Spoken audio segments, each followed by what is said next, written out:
Otras alteraciones, sobre todo a nivel nutricional, que pueden hacer que el sistema inmune se desajuste, es la deficiencia de omega 3 y la vitamina D3. Son dos nutrientes que casi siempre van a estar deficitarios en la dieta, sobre todo la D3. La vitamina D3 es más complicada adquirirla con los alimentos. Es cierto que están alimentos como el ghee o la mantequilla, bueno, la grasa de los lácteos, porque es una vitamina liposoluble, va a estar contenida en alimentos grasos, en el pescadito azul, en la yema del huevo, etcétera. Pero los requerimientos de vitamina D son tan grandes para poder modular ese sistema inmune y para poder desinflamar, que la mayoría de las personas que no se suplementan lo tienen en déficit. Los suyos que tengamos unos valores pues como de 50 y de ahí para arriba. Hola a todos, lo primero presentarme, soy Marta Alonso Almela, especialista en el tratamiento de patologías a través de la nutrición y especialista también en medicina china. Hoy vamos a dar una masterclass de un tema que me apasiona bastante, que es la relación entre la microbiota y las patologías autoinmunes.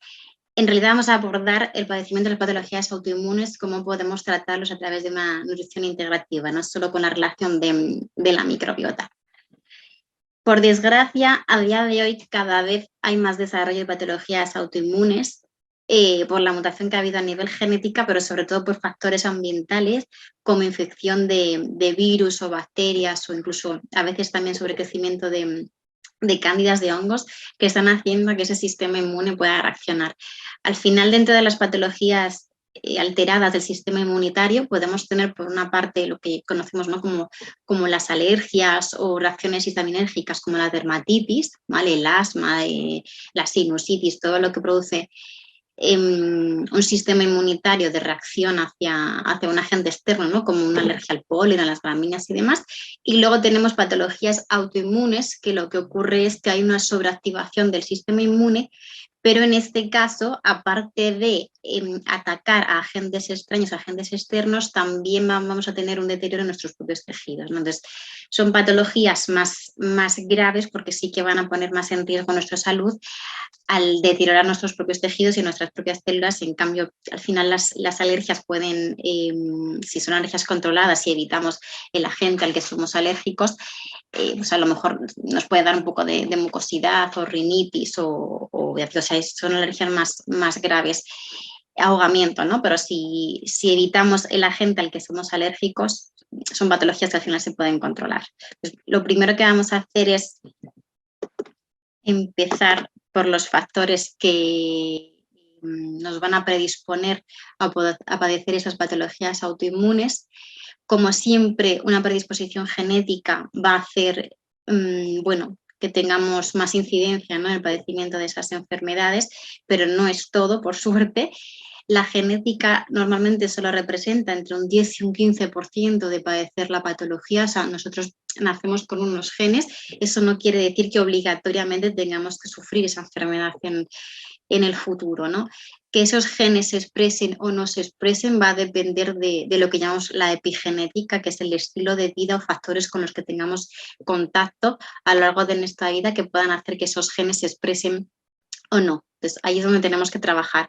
Está bien tener los test de genes porque al final, bueno, pues está bien saber si yo tengo más predisposición a tener una diabetes o más predisposición a ser celíaco o lo que sea, hay muchas patologías autoinmunes, pero sobre todo por llevar un estilo de vida determinado y que esa patología no acabe saliendo, ¿no?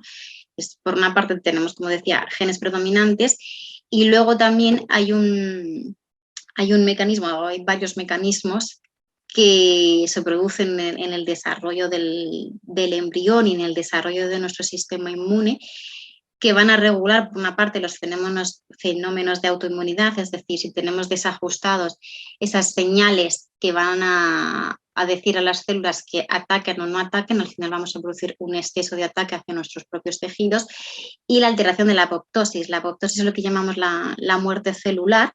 Entonces, hay unos linfocitos dentro del sistema inmune que se encargan de reconocer antígenos propios de nuestros tejidos. Entonces, si hay una alteración de esos linfocitos, van a producir una destrucción excesiva de nuestras propias células, ¿no? Entonces, eso sí que habría que controlarlo, pero como decía, la genética no siempre va a hacer que se padezca esa patología.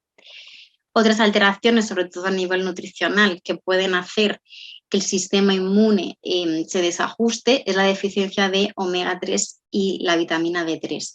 Son dos nutrientes que casi siempre van a estar deficitarios en la dieta, sobre todo la D3. La vitamina D3 es más complicada adquirirla con los alimentos. Es cierto que están alimentos como el ghee o la mantequilla, bueno, la grasa de los lácteos, porque es una vitamina liposoluble, va a estar contenida en alimentos grasos, en el pescadito azul, en la yema del huevo, etcétera. Pero los requerimientos de vitamina D son tan grandes para poder modular ese sistema inmune y para poder desinflamar que la mayoría de las personas que no se suplementan lo tienen en déficit. Los sitios que tengamos unos valores pues como de 50 y de ahí para arriba, y la población en general los suele tener en unos valores de 20 y pocos, 30 y ahí se quedan. Yo he llegado a ver relativamente hace poquito, ¿no? Incluso vitaminas desde de 9, de 12. Ahora con la pandemia, ¿no? Que hemos estado mucho encerrado en casa y con poco contacto con el sol, todavía hay más deficiencia. Entonces es una vitamina que yo recomiendo o recomendamos en general mucho suplementar, porque ya digo, tiene que estar en valores de 50 para arriba.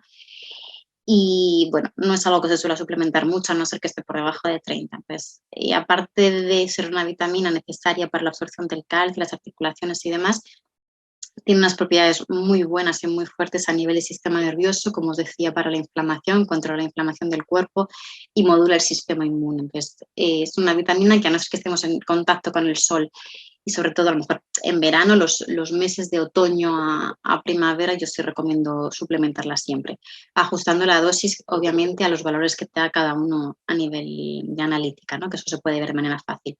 Y el omega 3 igual tiene muchísimas funciones, pero entre ellas produce una serie de prostaglandinas con efecto antiinflamatorio, que también es muy importante, regula el sistema nervioso y, como os decía, también es un buen modulador del sistema inmune. Entonces, aumentar alimentos con omega 3 como la semilla, los frutos secos, el pescadito azul, las algas, bueno, hay muchos alimentos con omega 3, sería beneficioso, pero si ya padecemos una inflamación, una alteración del sistema nervioso o una enfermedad autoinmune, es prácticamente obligatorio tener que suplementarla. Vale. He puesto lo de mayor incidencia en dietas ricas en gluten y lácteos. A ver, el problema de estas dos proteínas, la proteína del gluten y la proteína de las caseínas, sobre todo las caseínas de las vacas, de la leche de las vacas, es que tienen un peso molecular muy grande, son muy gigantes y no terminamos de digerir ni metabolizarlos del todo y actúan como un antígeno.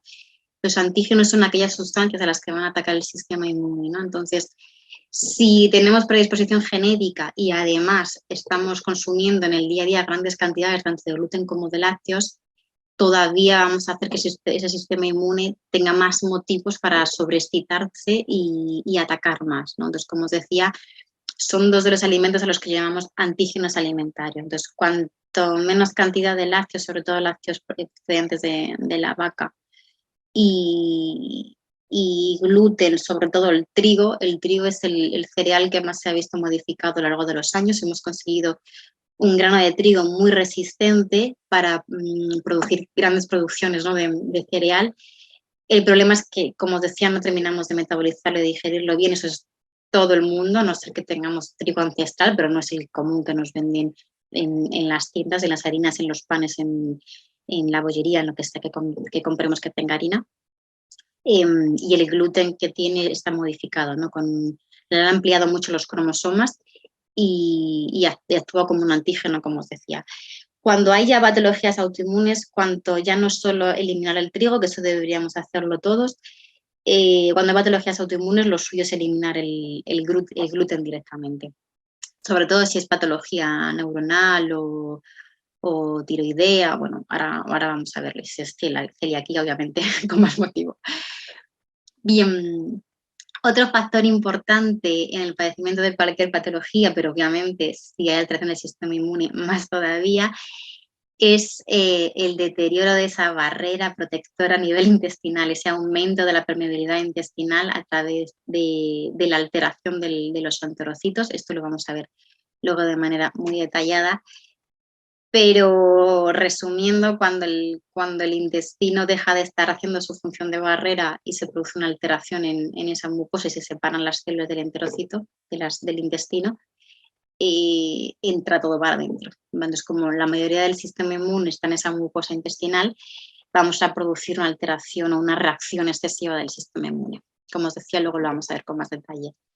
El SIBO, que es el sobrecrecimiento bacteriano, y la disbiosis, que si hay SIBO también va a haber disbiosis, la disbiosis no deja de ser un desequilibrio de la microbiota intestinal.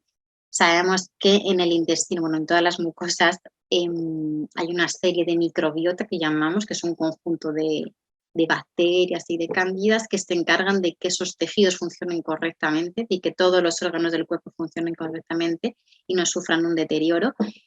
Y el problema es que cuando hay un desajuste de esas bacterias, por una parte puede haber un sobrecrecimiento como hay en el SIBO, pero también puede ser que lo que haga ya es una deficiencia de ciertas bacterias que se encargan de proteger el sistema inmune o de proteger esas mucosas, de modular todo el organismo, se produzcan también estas patologías. No siempre tiene que haber un SIBO, ¿no?, para que haya una disbiosis.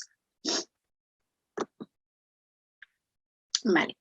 Y uno de los factores, como decía al principio, más determinantes en las patologías autoinmunes son las infecciones o los agentes infecciosos.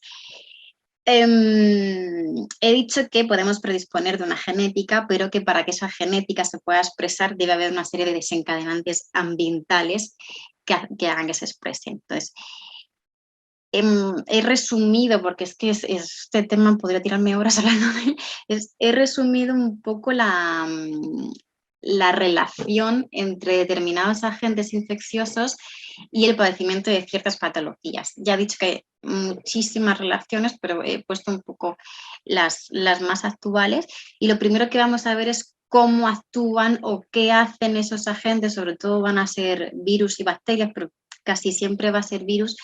Cómo hacen que el sistema inmune reaccione. A día de hoy todavía no he visto, muy pocas ocasiones, la verdad, pacientes con patologías autoinmunes que no tengan algún virus activo en el cuerpo.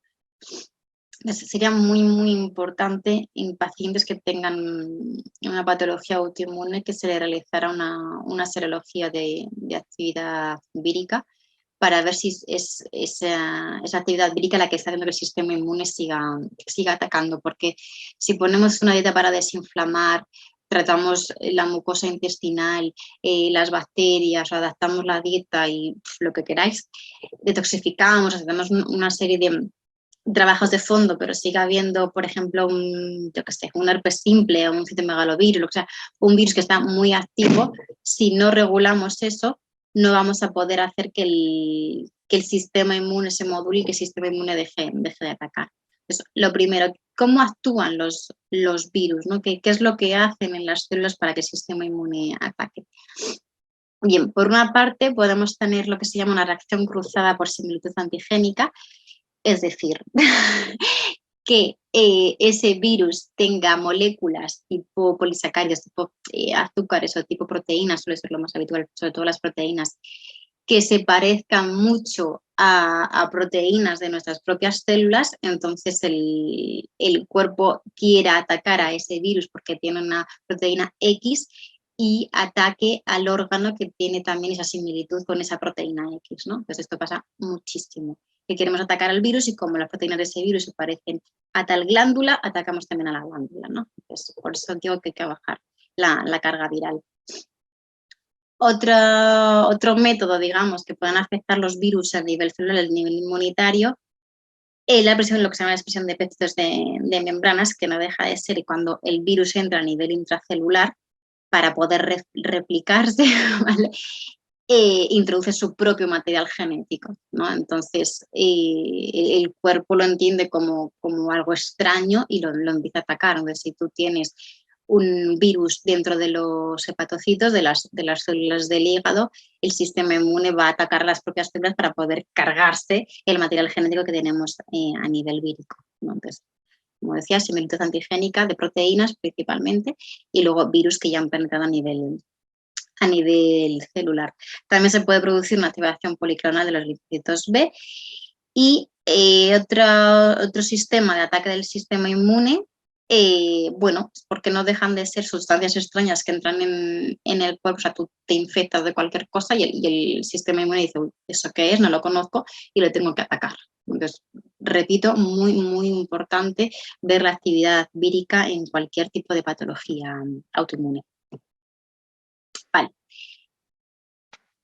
He puesto aquí las relaciones más comunes de virus con patologías autoinmunes, pero yo de verdad que no me dejaría llevar por esto. Lo que haría para poder hacer un tratamiento personalizado es hacerle un estudio completo al paciente, y tanto a nivel de heces para ver el desajuste bacteriano que tiene de la microbiota intestinal, y luego a nivel de serología para ver los virus, ¿no? No es cuestión de tratarlo todo y de dar un poco palos de ciego, que a veces es lo que pasa. Yo cuando hay patologías así inmunitarias intento siempre prescribir los estudios. Hay gente que, bueno, que les echa para atrás eso de analizarse las cacas o de hacerse una analítica para verse los virus, y como por lo general, casi siempre, el sistema convencional de salud no lo cubre y son pruebas que se tienen que pagar aparte y son un poco caras. Los pacientes a veces los rechazan, ¿no? Y no se lo suelen hacer, y yo le daría un poquito de vuelta a eso porque me parece importante saber exactamente a lo que tengo que atacar, ¿no? O sea, no es lo mismo hacer una dieta cuando tengo un sobrecrecimiento de cándidas o un sobrecrecimiento de clostridium o bacterias proteolíticas o lo que sea, a hacer una dieta y una suplementación específica, a hacer una dieta que no tengo sobrecrecimiento, sino lo que tengo es un déficit de bacterias inmunomoduladoras. Es que de verdad, cuanta más información tengamos, mejor podremos personalizar ese tratamiento. Entonces, para esto es lo mismo. He puesto un poco relación de la artritis reumatoide contra algunos tipos de virus, el lupus, que también se ha visto muy relacionado con la clamidia, y aquí abajo se ha puesto también con el Epstein-Barr, ¿vale? Bueno, infecciones por citomegalovirus cada vez determinan más enfermedades autoinmunes, pero se ha visto muy relacionada con el síndrome de Guillain-Barré, la espondilitis anquilosante con la Klebsiella. O sea, hay varios, ¿no? Pero ya digo que yo no diría, pues esta patología es por infección de esto. No lo haría así, no lo haría así. Este año hemos visto, por ejemplo, muchísima incidencia de patologías autoinmunes por el contacto y el contagio con COVID y con las vacunas. Lo que estamos viendo sobre todo es que al haber contagiado con el COVID y más todas las vacunas, al final la revolución inmunitaria ha sido tremenda, y estamos viendo activación de muchos virus lentos, sobre todo, como os decía, el Epstein-Barr, el herpes simple, el zoster y el citomegalovirus, que si no se para esa carga viral va a tener una sobrereacción del sistema inmune, y es importante frenarla para que no se produzcan esas patologías. Hace 4 días tuve la revisión con una paciente que llevaba un año y pico viéndola, que además venía por sobrepeso y temas digestivos, o sea, nada que ver con el sistema inmunitario, pero llevaba unos meses que se encontraba bastante mal, muy cansada, falta de concentración, ¿no? Ella veía que no había nada, algo fallaba, ¿no? Había pasado el COVID, creo que en enero, pero muy, muy suavecito, y me parece que tenía alguna vacuna puesta, y me vino con una analítica de los anticuerpos ANA, y yo dije, digo, aquí hay algún bicho dentro que está haciendo que tu sistema inmune esté reaccionando además, y efectivamente le hice pruebas, bueno, le hice pruebas de lo que llamo todos los bichos, le miré las cándidas, le miré toda la microbiota intestinal, todas las bacterias, y vi un poco carga viral de los virus lentos más comunes. Y los herpes no los tenía muy altos, pero el citomegalovirus y el Epstein-Barr, y todavía tenía bastante residuo de actividad del COVID, estaba bastante alto. Entonces es normal que el sistema inmune esté reaccionando. Vale, he puesto un poco relación, ¿no?, entre ciertos virus y las patologías neurodegenerativas, que igual cada vez son desgraciadamente más comunes, y lo que van a producir es afectación de toda la mielina, de toda la membrana que recubre el axón de las neuronas, una acción neurotóxica y bueno, y al final una apoptosis, una muerte neuronal. así mejor. Vale, entonces, relación entre patologías autoinmunes y virus, bueno, los enterovirus y el herpes con el ELA, la clamidia o el herpes simple también con el Alzheimer, aunque el Alzheimer también tiene otras cositas que habría que tratar. Y la esclerosis múltiple, hace muy poquito ha salido un estudio bastante bueno sobre la relación con el Epstein-Barr. Eso no quiere decir que todas las personas que hayamos pasado la mononucleosis vayamos a tener esclerosis múltiple, ¿vale? Pero sí que suele haber relación porque este virus ataca muchísimo, produce mucha inflamación, mucho agotamiento, pero ataca muchísimo al sistema nervioso. Entonces, bueno, hay que tenerlo en cuenta, ¿no? para bajar su carga viral. Vale, hemos hablado antes un poquito del gluten y he puesto esta diapositiva porque quería comentar la relación bastante común que hay entre patologías de tiroiditis autoinmune, del Hashimoto, con intolerancias al gluten. Es cierto que hay veces que las tiroiditis de Hashimoto y autoinmunes pueden ser por infecciones. No es tan común, pero no obstante, repito, cuando hay varias patologías autoinmunes es porque hay virus seguro sí o sí, porque hay una alteración de la microbiota sí o sí. Al final, cuando se está reaccionando, sobreexcitando ese sistema inmune, empiezas por una patología autoinmune y vas pasando un poco de una a otra, ¿no? Es raro que alguien tenga solo una patología autoinmune y que el resto de los tejidos no se vean afectados. Eso es bastante poco común. Entonces, sí que se ha relacionado la infección con Staphylococcus o Streptococcus o algunos gram negativos o el enterovirus con la tiroiditis, pero como os decía, hay muchísima relación entre enfermedad celíaca y tiroiditis y Hashimoto, ¿vale? La enfermedad celíaca representa como el 1% de la población general, que parece poco, pero ya es bastante, porque al final, bueno, es una patología bastante restrictiva. Y de ese 1%, del 5% al 10% de los casos se asocian con enfermedad tiroidea autoinmune. Normalmente suele ser más la tiroidea autoinmune y que luego derive en celiaquía, pero bueno, es cierto que antes hemos visto la relación, ¿no? de proteínas. La proteína del gluten también se parece muchísimo a una proteína que hay en la glándula tiroidea. Y igual, si tú tienes una intolerancia al gluten, el sistema inmune va a atacar a esa proteína las proteínas y las gliadinas, esas proteínas principales del gluten, y como se parecen a las que hay en la glándula tiroidea, también van a producir un ataque en la tiroides. Entonces, yo te voy a decir casi siempre, no siempre, cuando hay un Hashimoto se les manda una analítica para ver también si tienen anticuerpos antiendomiciales para ver si tienen intolerancia al gluten, y al revés también, ¿vale? Pero cuando hay anticuerpos antitiroideos siempre miro a ver si también hay anticuerpos para celiaquía. Y aunque salgan negativos y no le podemos diagnosticar de celiaquía, cuanto menos gluten hay mejor. Me acuerdo hace ya unos años una paciente que tenía un Hashimoto bastante fuerte.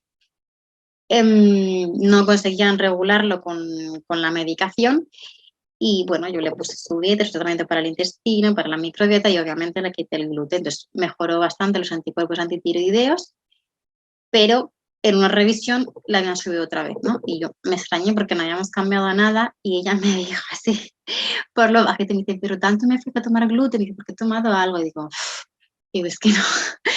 Entonces, bueno, yo le dije, digo, mira, tienes que aceptarlo, digo, eso es lo que hay y aunque no te podamos diagnosticar de celiaquía, estás viendo que si tomas gluten, te suben los anticuerpos de la tiroides. Entonces, al final hay que tomárselo en serio, ¿no? Porque no estamos hablando solo de que me apetezca comer una cosa u otra, sino de que nos estamos destruyendo un poco a nosotros mismos. Pues hay que tomárselo en serio, no hay que tomárselo como, ay, hago una dieta y me pasa la diarrea. No. Al final es que nos estamos cargando nuestras propias células y aunque sea complicado llevar ciertos tipos de estilos de vida nutricionales, es lo que hay. O sea, no hay más. Hay que entenderlo y cuando se entiende al final es más fácil llevarlo a cabo. Vale, hemos visto un poco la teoría, ahora vamos a hablar del sistema inmune y después vamos a ver un poquito la práctica. Bien, he comentado desde el principio el cómo afecta de manera resumida el aumento de la permeabilidad intestinal al padecimiento de cualquier patología inmunitaria. Aquí lo veis mejor y luego también hay otros esquemas, ¿vale? A nivel visual. Pues cuando tenemos el intestino sano, la mucosa de ese intestino no está dañada, está intacta, entonces va a evitar la entrada de cualquier tipo de antígeno alimentario, la entrada de virus, de bacterias, de cándidas, etcétera, etcétera, de residuos de la digestión, de residuos del metabolismo. Entonces, no va a hacer que el sistema inmune tenga que tener tanta actividad, ¿no? O sea, es normal que tú un día te puedas coger una gastroenteritis vírica o bacteriana y que el sistema inmune produzca una inflamación secundaria a ese ataque, o un virus, o lo que sea. O sea, es normal, nosotros tenemos que poder infectarnos y que el sistema inmune reaccione ante ello, ¿no? Lo que no es normal es que el sistema inmune esté sobreactivado, sobreexcitado y esté atacando todo el rato. Entonces, eso ocurre cuando el intestino deja de estar tan protegido, la mucosa deja de hacer de barrera, las células dejan de estar así unidas, los enterocitos del epitelio dejan de estar unidas con estrecheces y lo que ocurre es que esa mucosa se abre, las estrecheces entre las células se dañan y entonces se produce una entrada masiva de absolutamente todo, ¿no? O sea, deja de estar así a estar así, entonces entra absolutamente todo y el sistema inmune que tenemos aquí, las células presentadoras de antígenos, los linfocitos, los macrófagos, se ponen a trabajar como locos, produciendo por una parte citoquinas inflamatorias, que eso es normal, es como cuando te haces una raja, ¿no? en el cuerpo y se inflama y hay que desinfectarlo y demás.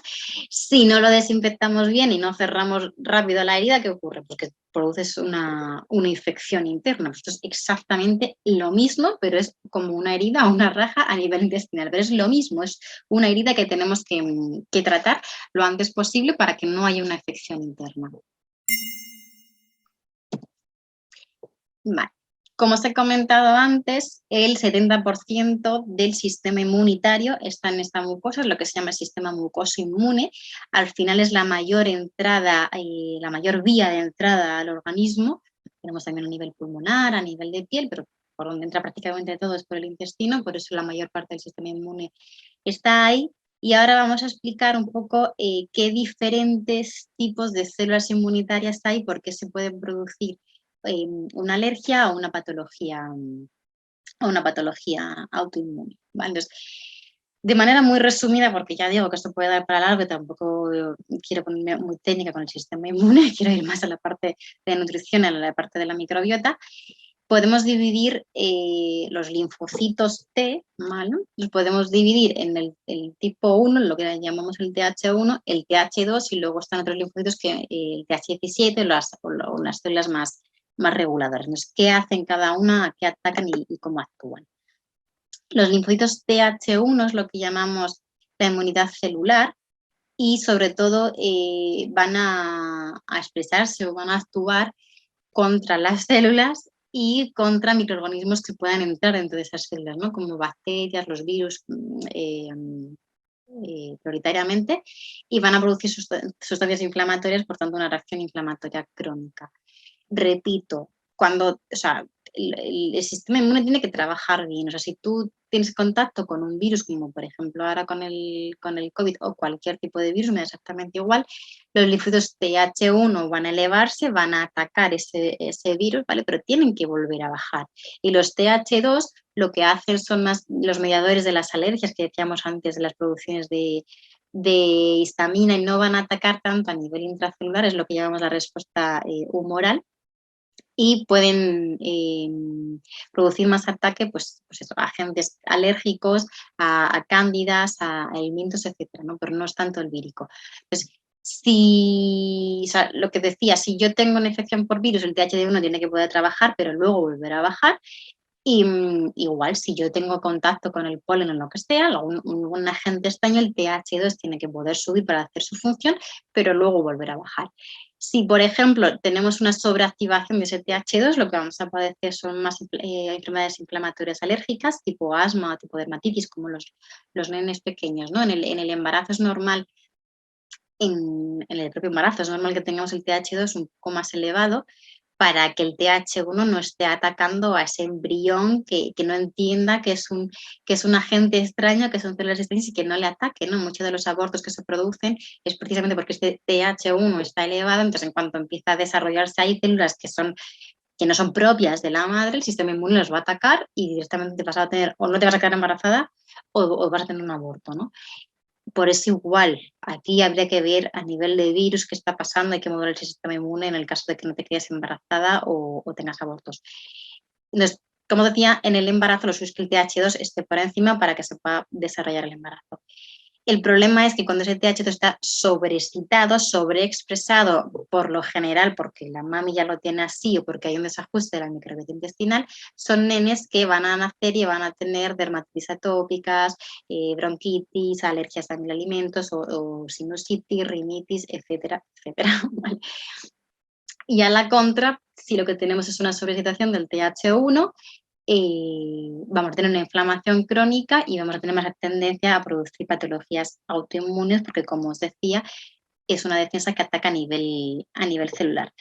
Y luego tenemos los linfocitos T reguladores, que son los que deberían estar más activos, ¿vale? Para regular ese sistema inmune. Cuando esos T reguladores se desajustan, es cuando el TH1 o el TH2 se sobreexcita. Bueno, resumidamente creo que se ha entendido. Es que es complicado. Vale. Cuando tenemos una respuesta inmunitaria normal, para eso tenemos que tener regulado todo el TH1, el TH2 y que las reguladoras hagan su función. Entonces, lo primero que tenemos que hacer ahí es mantener una mucosa sana y una microbiota en equilibrio. En cuanto se desajuste la microbiota intestinal y en cuanto se deteriore la barrera de esa mucosa intestinal, ya vamos mal, porque ahí las bacterias, como decía, hay muchas que lo que hacen es modular el sistema inmune y luego vamos a ver cómo además producen unas sustancias que impiden que los patógenos o bien colonicen esa mucosa o bien crezcan, vamos, que los eliminen. Entonces, cuando se desajusta bien la microbiota o bien la barrera intestinal, el sistema inmune va a empezar a trabajar de más y se va a sobreexpresar, ¿no? Si estamos si está todo en equilibrio, pues vamos a tener el intestino así y producir sustancias inflamatorias y antiinflamatorias en equilibrio para que no se produzca esa sobreactivación. Sin embargo, cuando por parte de determinados factores como una alimentación inadecuada, ahora vamos a ver bien por qué se produce un desajuste de la microbiota, una alimentación inadecuada o tóxicos o incluso el sedentarismo, medicamentos, hay muchos factores, alteran esa microbiota intestinal y alteran, por tanto, la inflamación, la función de barrera, se va a producir lo primero, una inflamación a nivel intestinal. No tenemos por qué, esto lo quiero dejar claro, no tenemos por qué tener síntomas digestivos para tener una afectación de la mucosa. O sea, tú puedes tener una autoinmune que siempre va a tener una alteración de la mucosa intestinal, siempre, y sin embargo a nivel digestivo, tener buenas digestiones, no tener ni gases, ni hinchazón, un tránsito intestinal correcto, etc. Entonces no tenemos por qué tener síntomas digestivos siempre. Luego depende un poco del tipo de alimentación que tenga cada uno, ¿no? Pues si come más o menos bien, no va a tener los mismos síntomas digestivos que una persona que está mal alimentada. Pero bueno, es cuando se desajusta esta barrera y esta microbiota, pues como os decía antes, ya se acaba el equilibrio, entonces va a haber, se van a producir más células de ataque y va a haber una respuesta del sistema inmune excesiva, ¿no? Entonces, aquí es donde tenemos que trabajar. Tenemos que intentar trabajar que no se deteriore, pero cuando ya está la patología tenemos que volver a regular y que no se estén produciendo tantas células inmunitarias. Vale, pues bueno, aquí en este esquema lo podemos ver bien. Para que no se produzca la patología tiene que haber un equilibrio, un balance entre el TH1 y el TH2. En cuanto a alguna de las dos se desajusta o bien tenemos una sobrereacción del TH2, vamos a tener más patologías tipo alérgicas, y cuando es el TH1 el que es el predominante vamos a tener más inflamación y también padecimiento de patologías autoinmunes, ¿vale? Entonces hay que regular esto mucho. He puesto aquí algunas bacterias como el Lactobacillus casei o las bifidobacterias que van a mantener en equilibrio la modulación del interferón gamma, que no me salía, ¿vale? Y de la interleucina 10, que son dos de las citoquinas que se van a producir a nivel inflamatorio cuando el sistema inmune se desajusta. Entonces, ahora vamos a ver con bastante detenimiento cómo la suplementación con ciertas bacterias nos puede ayudar a que cuando hay un desajuste inmunitario poder modularlo, porque actúa justamente ahí, ¿no? En que no se estén produciendo tantas hormonas o sustancias inflamatorias. Vale. Después de ver la teoría, cuando ya sabemos que tenemos la patología autoinmune, ¿qué es lo que tenemos que hacer? Bien, he puesto aquí un esquema, lo vamos a desarrollar. Es principal tratar la permeabilidad intestinal aumentada, reducir obviamente el sobrecrecimiento bacteriano fúngico y la carga viral, que ya digo que es raro que no haya, aumentar por otra parte bacterias probióticas y reducir la inflamación y modular el sistema inmune. ¿Cómo lo hacemos? Vale. Lo primero de base, siempre de los siempre, tiene que haber una dieta antiinflamatoria. Esta dieta lo tendríamos que llevar todos, aunque no tuviéramos una patología. O sea, es una dieta que si hay patología, por tanto va a haber una inflamación, siempre que tenemos una patología crónica se va a acompañar de una inflamación crónica, si no, no duele. O sea, si tú no tienes una inflamación, las articulaciones no te van a doler. La inflamación también lo que produce es una disfuncionalidad de los tejidos. Es decir, cuando un tejido, un órgano está inflamado, no funciona correctamente, ¿no? Cuando yo tengo la tiroides inflamada, no funciona correctamente. Cuando yo tengo inflamación del colon, el colon no va a funcionar correctamente, además me va a producir dolores, cólicos, diarrea, estreñimiento, etcétera. Depende. De siempre de base vamos a tener que llevar una dieta antiinflamatoria.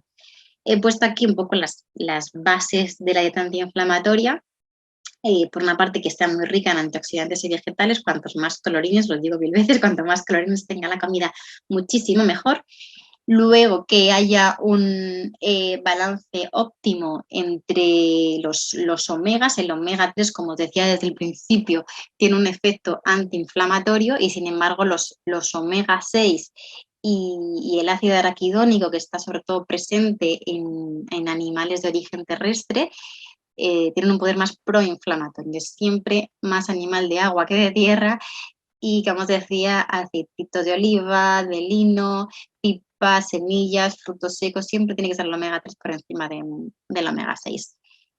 Tiene que ser una dieta exenta de harinas refinadas, azúcares, trigo, yo diría mejor lácteos, trigo, yo diría mejor gluten, y a poder ser también libre de lácteos, sobre todo en lácteos de vaca. Lo de los lácteos hay que mirarlo un poco, porque sí que se pueden traer lácteos de, sobre todo, queso, yogures o kéfir de cabra o de oveja, mejor el de cabra, que se tolerará mejor.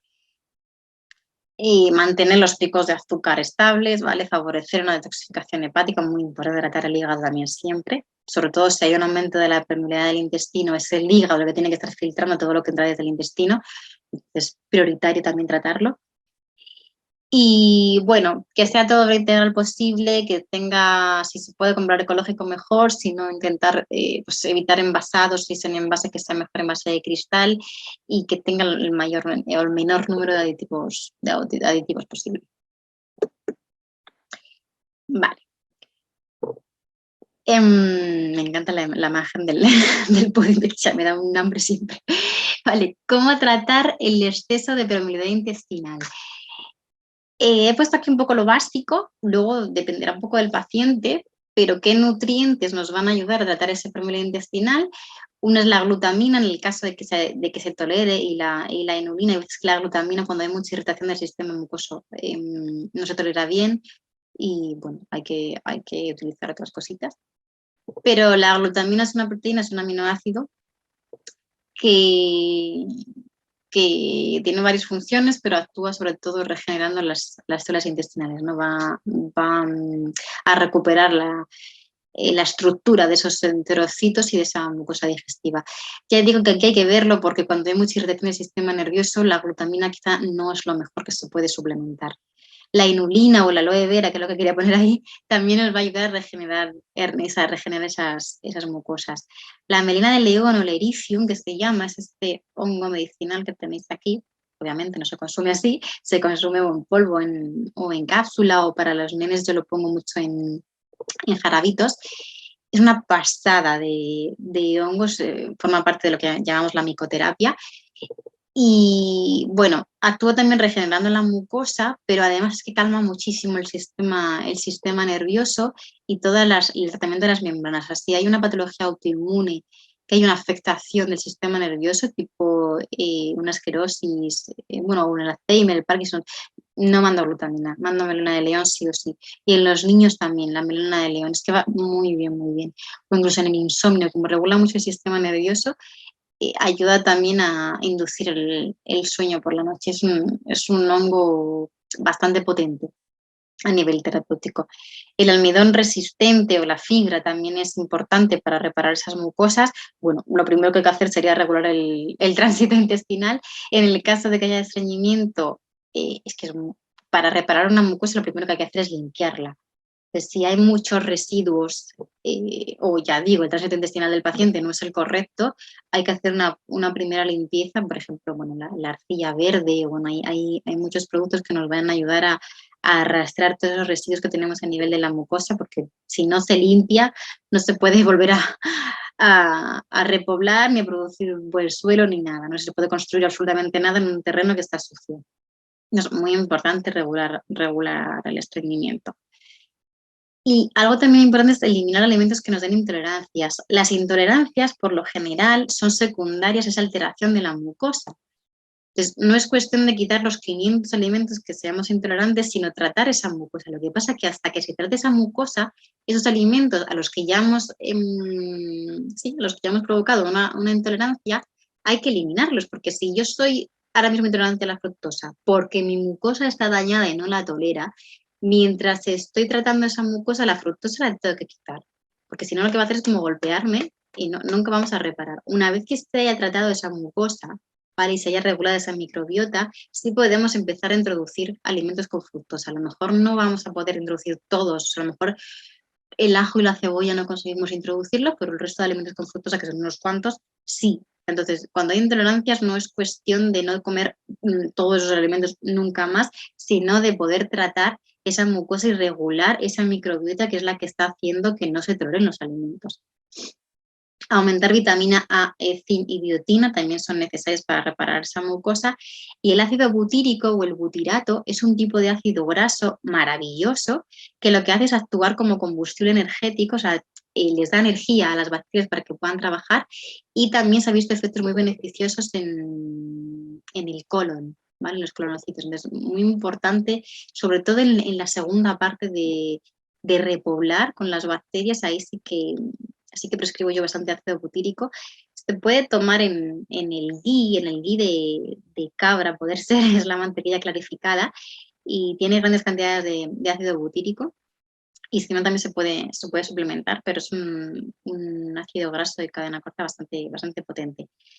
Y cuando haya buena tolerancia, porque al principio si hay síntomas digestivos no se va a tolerar, pero cuando haya buena tolerancia, porque la mucosa ya está desinflamada, tener costumbre de introducir fermentos naturales en nuestro día a día es muy importante. Entonces, he puesto aquí los más comunes: el chucrut, que es la col fermentada, la kombucha, que es una bebida que podemos tomar todos cuando se tolere, repito, en el día a día, que nos va a ayudar mucho a colonizar, a introducir fermentos activos. Los yogures, pues depende, si se toleran los lácteos, si se puede tomar de cabra, bien; si no, tenemos yogur o kefir también vegetales, ¿no? Y bueno, todos los encurtidos o el vinagre, todo lo que esté fermentado, el tempeh, el miso, que no lo he puesto también, no lo he puesto aquí, son productos que nos van a ayudar mucho a colonizar, ¿no? A aumentar esa biodiversidad de bacterias en el intestino. Vale, para reducir el sobrecrecimiento tanto de bacterias y para reducir la carga viral, y como os decía, es algo importante de medir para luego poder tratar. No es lo mismo que sea de bacterias que sea de virus, no todo lleva el mismo tratamiento. Por una parte, habrá que ajustar la dieta dependiendo del sobrecrecimiento que os decía. No es lo mismo sobrecrecimiento de cándidas que de bacterias proteolíticas que de virus. Hay veces que cuando no tienes los test, te dejas un poco llevar por el tipo de síntomas que tienes y lo ajustas. Pero ya digo, o sea, no es la misma dieta para todo, ojalá, ¿no? Pues bueno, ahí habrá que ajustarlo dependiendo del desequilibrio de la microbiota que hubiese. Suplementos que tomar o nutrientes que tomar para poder bajar esa carga viral o ese sobrecrecimiento de bacterias. Los betaglucanos son sustancias que bien los vamos a encontrar como en la melena de león que hemos dicho antes, en la micoterapia en ciertos hongos o también en las levaduras de la avena, las Saccharomyces. Son sustancias que potencian mucho el sistema inmune y lo modulan. Es decir, si lo tenemos bajito lo van a potenciar cuando haya alguna infección y si lo tenemos alto lo van a bajar. Son inmunomoduladores y son igualmente una maravilla. Yo los uso mucho en oncología y bueno, ya digo, hay que tener cuidado cuando hay autoinmunes. Quizá yo, más que betaglucanos aquí, como hay una alteración del sistema inmune o una sobrereacción, yo intentaría dar más inmunoterapia específica para los virus o eliminar el sobrecrecimiento bacteriano con otras sustancias más que betaglucanos. Pero ya digo que son inmunomoduladores y trabajan, actúan bastante bien. Aceites esenciales como el aceite de orégano o el aceite de semilla de pomelo, el clavo, la canela, el ajo, si se tolera, el suplemento porque la gente dice, yo uso mucho orégano en la comida, no me vale con eso, tiene que ser el extracto del aceite del orégano. Actúa como un bactericida bastante potente y un antifúngico bastante potente. Y para los virus también, pero bueno, yo para virus haría otro tratamiento. Es algo que se utiliza muchísimo en la consulta, el aceite de orégano, y casi mejor en perlas que en gotas directamente porque es bastante potente. Pero cuando hay sobrecrecimiento de bacterias o de cándidas, y ya digo que para los virus también actúa un poquito, funcionan bastante bien. Inmunoterapia específica por virus, pues lo dicho, no es lo mismo actuar sin saber a ciegas que saber si exactamente tengo un citomegalovirus o tengo un Epstein-Barr. Entonces, dependiendo del virus que se tenga, se va a poner un producto de inmunoterapia específico solo para ese virus. Entonces, aquí importante saber para personalizar mucho el tratamiento y acertar más. Vitamina D y omega 3 ya lo he comentado al principio, entonces es muy importante. Y luego la ozonoterapia, que es algo que también se utiliza mucho. El ozono al final tiene unas propiedades muy buenas a nivel antiinflamatorias y actúa también como desinfectante. Entonces, bueno, hay muchas formas de aplicar el ozono dependiendo de dónde esté el microorganismo patógeno, pues no es lo mismo si está a nivel del colon, que se puede hacer ozonoterapia rectal, o a nivel vaginal o a nivel uterino, o incluso a nivel endovenoso, en vena, ¿no? Para cuando hay virus, hay muchos tipos o cuando a nivel articular, en una artritis a lo mejor reumatoide, que hay virus a nivel de la columna, o sea, hay muchas formas de actuar con el ozono, pero es una terapia bastante potente. Vale, y ya, por último, vamos a hablar de, bueno, de cómo regular, o bueno, más bien cómo afecta el desajuste de la microbiota en el intestino, ¿no? Entonces, funciones que tiene la microbiota a nivel intestinal, y sobre todo la integridad del epitelio intestinal, de toda la mucosa, obtención de energía, dicho antes lo del butiato como combustible energético. Cuando hay síntomas de mucho cansancio, falta de concentración, embotamiento, eso es digestivo. Hay que regular la microbiota porque la poca energía que tenemos se la está llevando el digestivo y nos produce un embotamiento a nivel mental. Nos va a proteger contra el crecimiento de otros patógenos, regula el sistema inmune, obviamente, y el digestivo y el sistema nervioso. ¿Qué factores van a hacer que se desajuste esa microbiota intestinal? Lógicamente la comida, ¿vale? Una mala alimentación, una mala dieta. Y la alimentación en los primeros 2, 3 años de vida, casi te diría 5, pero los 2 primeros es ¡buah!, vital para que se formen bien y se colonicen las bacterias correctas y que en el adulto no tengamos estas patologías. Muy importante la alimentación en los bebés, muy, muy importante. Ahí es cuando se desarrolla todo el sistema inmune y para que no se expresen esos genes, suplementar a los bebés con bacterias. Si se está dando el pecho, suplementar a la madre y ponerles una dieta antiinflamatoria, que es una alimentación normal, que no es que le vayamos a poner a dieta al, al bebé, es que le demos de comer correctamente, de verdad que es de vital importancia para que su sistema inmune se desarrolle correctamente. Entonces, como decía, alimentación. Por otra parte, el uso excesivo de medicamentos o de antibióticos y contaminantes medioambientales o agentes infecciosos, como hemos comentado antes. ¿Qué consecuencias van a llevar que se desajuste?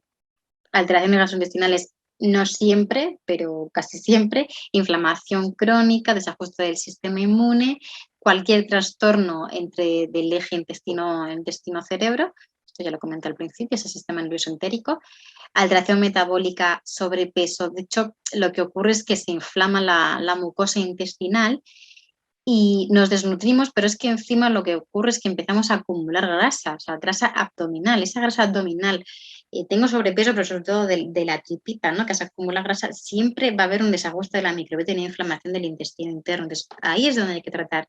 No es cuestión de hacer dietas restrictivas, es cuestión de tratar la mucosa y regular la microbiota, que es lo que está haciendo que se acumule esa grasa visceral y esa grasa abdominal. Entonces, si no empiezas por ahí, lo demás te va a dar igual. Y producción de metabolitos bacterianos, que ahora también vamos a hablar un poco de eso, pero hay ciertas bacterias que van a producir metabolitos neurotóxicos e inflamatorios, entonces hay que regular esas bacterias para que no se produzcan. Vale, no me voy a meter en todo esto, pero bueno, lo que quería detallar aquí. Uy, ¿qué quería ver? Lo que quería detallar aquí era la importancia de hacer un test de heces para saber el perfil. Entonces, cuando hacemos un test de heces, lo que nos va a medir es esto, ¿no? ¿Qué tipo de microbiota inmunomoduladora tenemos? Si la tenemos en déficit, la tenemos regulada, la protectora, la de la mucosa, las proteolíticas, si hay sobrecrecimiento o no.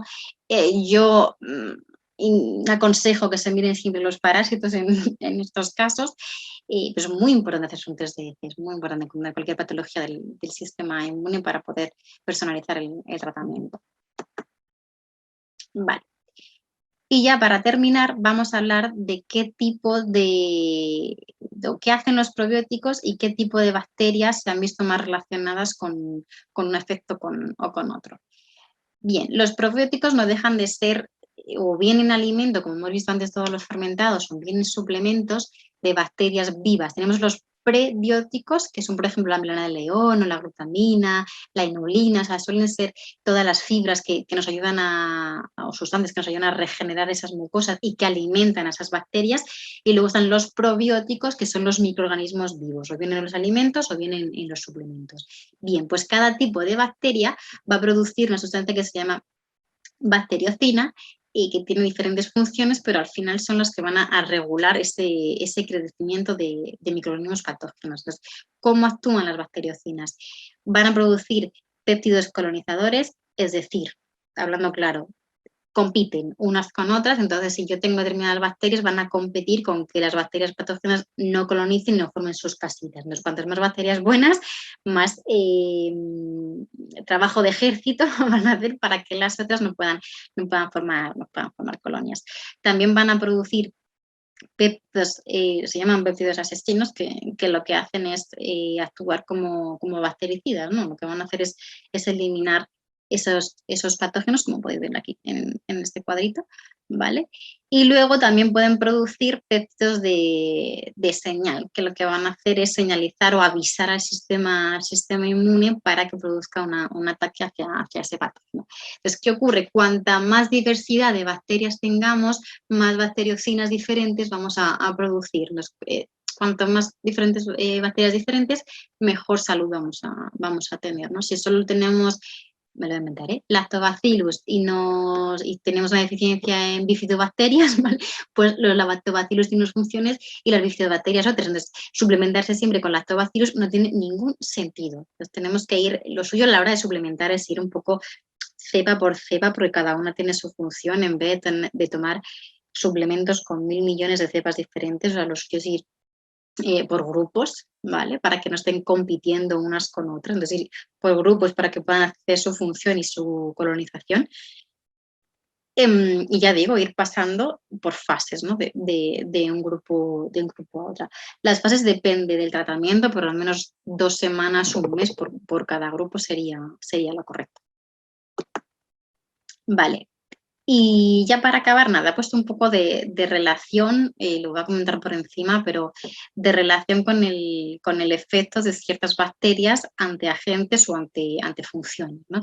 Los lactobacilos y las bifidobacterias sobre todo van a trabajar mucho en producir esa barrera correcta a nivel del epitelio intestinal y de regular el sistema inmune. Y el Streptococcus thermophilus igual, ¿vale? Que se junten a través de esas, o que se recuperen esas uniones a través de los enterocitos. El Lactobacillus casei se ha visto cómo, bueno, hace frente, ¿no?, al sobrecrecimiento y a la inflamación de la Shigella, que es patógena, ¿vale? Y también se ha visto cómo puede reducir la adherencia de la E. coli y de la invasión de la E. coli a nivel del intestino, que es una de las bacterias que se ha visto también relacionada con la enfermedad de Crohn, que es una enfermedad intestinal autoinmune. Bien, las bifidobacterias son una de las más importantes. Tienen funciones inmunoreguladoras. Esto lo he sacado de un estudio que lo he puesto después, ¿vale? Tienen funciones inmunoreguladoras, como os decía, a nivel de las barreras, y luego que las bacterias proteolíticas, como los Clostridium, la Klebsiella que decíamos antes, los proteos, van a producir una serie de sustancias de aminas, de nitratos, que son muy neurotóxicos. Entonces, estas bifidobacterias lo que hacen es impedir que esos productos nitrogenados no se asimilen, ¿no? Y no nos produzcan ese efecto inflamatorio y neurotóxico, como os decía. Y lo que ocurre es que después de dejar el pecho, y si no han tomado pecho, pues peor todavía, las bifidobacterias van disminuyendo a lo largo de los años, y lo que va a hacer es que estas bacterias putrefactivas, como os decía antes, las proteolíticas, crezcan sin control porque no tienen quien los controle, ¿vale? Entonces, si tenemos deficiencia de bifidobacterias en los niños pequeños, seguramente vayamos a desarrollar patologías o autoinmunitarias o alérgicas en el adulto. Normalmente cuando un bebé tiene una dermatitis atópica, por lo general suele ser un adulto luego con asma, rinitis o alergias. Entonces, es en el bebé donde tenemos que trabajar eso. Y por último, otras dos bacterias que os he querido comentar, que es la Saccharomyces boulardii, la que decía antes, de la que se extraen también esos betaglucanos, ¿vale? Y van a inhibir la actividad de productos del metabolismo bacteriano de esos patógenos, van a modular también las reacciones del sistema inmunitario. Esa producción, por una parte, van a reducir citoquinas inflamatorias, pero también, por otra parte, va a producir moléculas antiinflamatorias. Y un tipo de lactobacillus que se llama el Salivarius también se ha visto bastante efecto contra péptidos antimicrobianos, ¿vale? O sea, va a hacer que contrarresten, que compitan, lo que decía antes, con las proteínas de los patógenos intestinales, y se ha visto que en la enfermedad inflamatoria intestinal también reduce esa inflamación de las mucosas. Estudios sobre bacterias hay muchísimos. Repito que lo que hay que hacer es un estudio de cada persona a nivel intestinal avanzado para saber qué es lo que hay que suplementar o qué es lo que hay que eliminar en el caso de que haya un sobrecrecimiento. Lo que tiene que quedar claro es que para modular el sistema inmune es primordial tratar el intestino, es primordial tratar esa mucosa, esa permeabilidad y volver a equilibrar la microbiota, porque si no, por mucho modulador del sistema inmune o supresor del sistema inmune que pongamos, si hay una carga viral alta o un desajuste de la microbiota, nos va a dar exactamente igual porque vamos a seguir teniendo brotes. Hemos terminado por hoy. Sé que ha sido una charla bastante intensa, pero bueno, espero que os haya gustado. De verdad que me encanta este tema porque se puede hacer mucho trabajo a nivel de consulta con las patologías inmunitarias, y os animo a que, si la tenéis, os pongáis en mano de un profesional especialista en esto, que os va a ayudar muchísimo. Un abrazo y un saludo muy fuerte a todos. Un placer, como siempre.